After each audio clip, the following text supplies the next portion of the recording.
Assalamualaikum warahmatullahi wabarakatuh. Perkenalkan, kami dari kelompok 6 yang beranggotakan saya sendiri, Septiani, dan teman saya, Helda Ramadhani. Nah, pada video kali ini kami akan membahas tentang pengertian dan komponen keterampilan proses. Ada pengertian dan keterampilan proses. Nah, di sini yang dimaksud dengan pengertian dan keterampilan proses itu sendiri yaitu keterampilan proses yang merupakan contoh pendekatan yang berorientasi pada peserta didik. Proses dapat didefinisikan sebagai perangkat keterampilan kompleks yang digunakan ilmuwan dalam melakukan penelitian ilmiah. Proses merupakan konsep besar yang dapat diuraikan menjadi komponen-komponen yang harus dikuasai seseorang bila akan melakukan penelitian. Keterampilan berarti kemampuan menggunakan pikiran, nalar, dan perbuatan secara efisien dan efektif untuk mencapai suatu hasil tertentu, termasuk kreativitas. Saya akan menjelaskan tentang pengertian pendekatan keterampilan proses. Nah, di sini yang dimaksud dengan pendekatan keterampilan proses adalah pendekatan pembelajaran yang menekankan pada pembentukan keterampilan, memperoleh pengetahuan, kemudian mengomunikasikan perolehannya.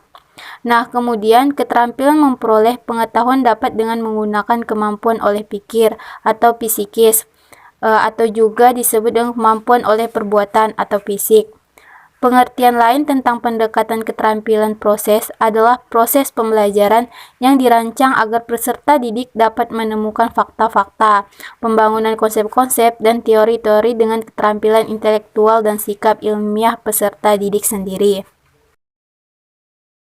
Untuk poin ketiga, di sini saya akan menyebutkan atau membahas tentang komponen keterampilan proses. Nah, yang pertama, komponen keterampilan proses itu ada pengamatan. Nah, di sini apa sih yang dimaksud dengan pengamatan? Pengamatan keterampilan pengamatan itu menggunakan 5 indera, yaitu penglihatan, pembau, peraba, pengecap, dan pendengar. Apabila peserta didik mendapatkan kemampuan melakukan pengamatan dengan menggunakan beberapa indera, maka kesadaran dan kepekaan mereka terhadap segala hal di sekitarnya akan berkembang. Pengamatan yang dilakukan hanya menggunakan indera disebut pengamatan kualitatif, sedangkan pengamatan yang dilakukan dengan menggunakan alat ukur disebut pengamatan kuantitatif.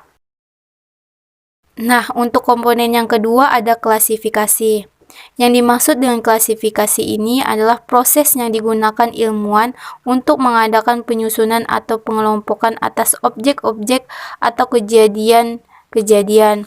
Nah, keterampilan klasifikasi dapat dikuasai bila peserta didik telah dapat melakukan 2 keterampilan berikut ini.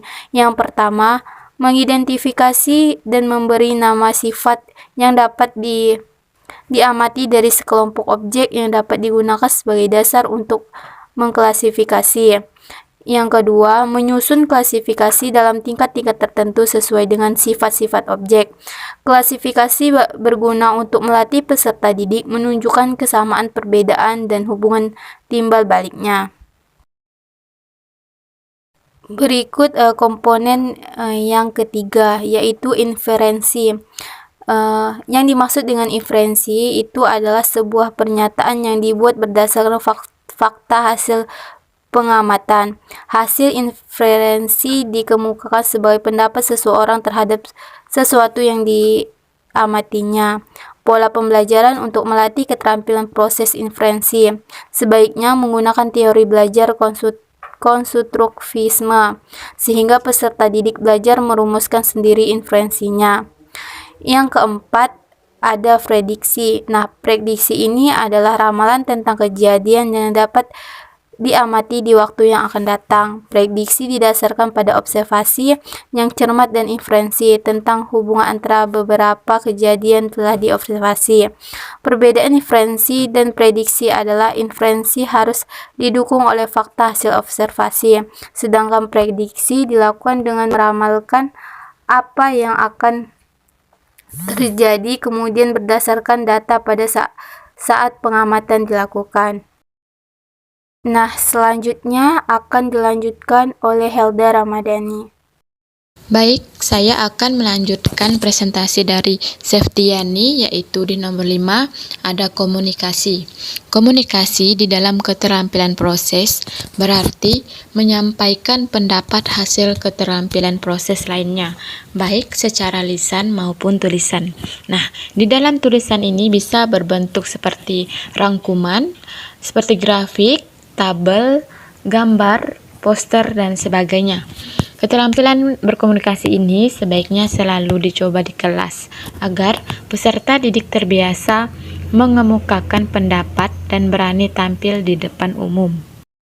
Nah, selanjutnya di nomor 6 ada identifikasi variabel. Variabel adalah satuan besaran kualitatif atau kuantitatif yang dapat bervariasi atau berubah pada suatu situasi tertentu. Nah, besaran kualitatif ini adalah besaran yang tidak dapat dinyatakan dalam satuan pengukuran baku. Nah, besaran kualitatif ini adalah besaran yang dinyatakan dalam satuan pengukuran baku, misalnya seperti volume yang diukur dalam liter dan suhu diukur dalam Celcius. Nah, keterampilan identifikasi variabel dapat diukur berdasarkan 3 tujuan pembelajaran, yaitu yang pertama ada mengidentifikasi variabel dari suatu pernyataan tertulis atau dari deskripsi suatu eksperimen. Nah, yang kedua yaitu mengidentifikasi variabel manipulasi dan variabel respon dari deskripsi suatu eksperimen. Yang ketiga, yang terakhir ini yaitu mengidentifikasi variabel kontrol dari suatu pernyataan tertulis atau deskripsi suatu eksperimen.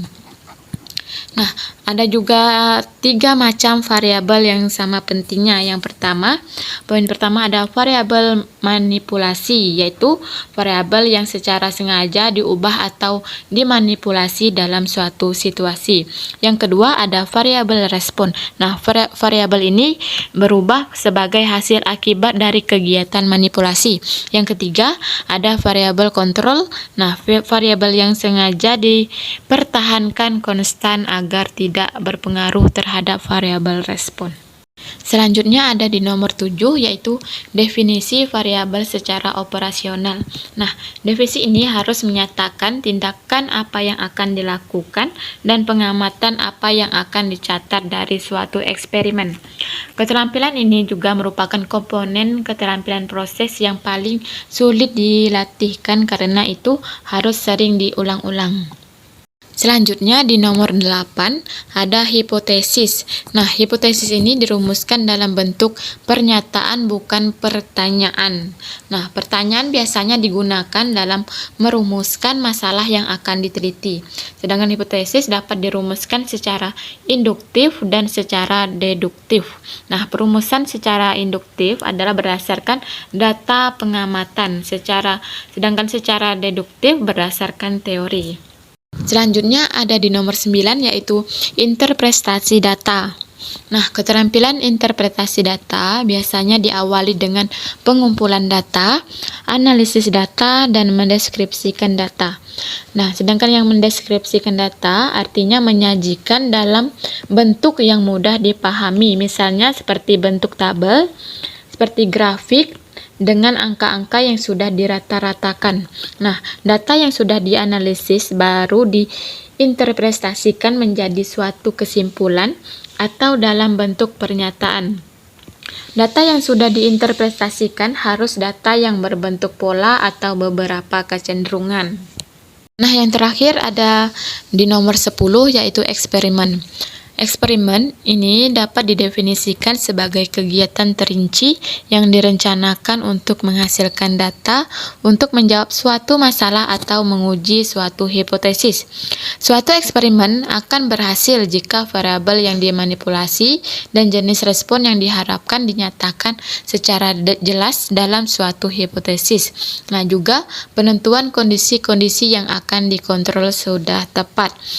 Baik, hanya ini saja yang bisa kami sampaikan, yaitu dari materi yang berjudul pengertian dan komponen keterampilan proses. Nah, semoga apa yang sudah kami jelaskan dari video ini bisa bermanfaat untuk kita semua. Nah, kami dari kelompok 6 izin mengundurkan diri. Assalamualaikum warahmatullahi wabarakatuh.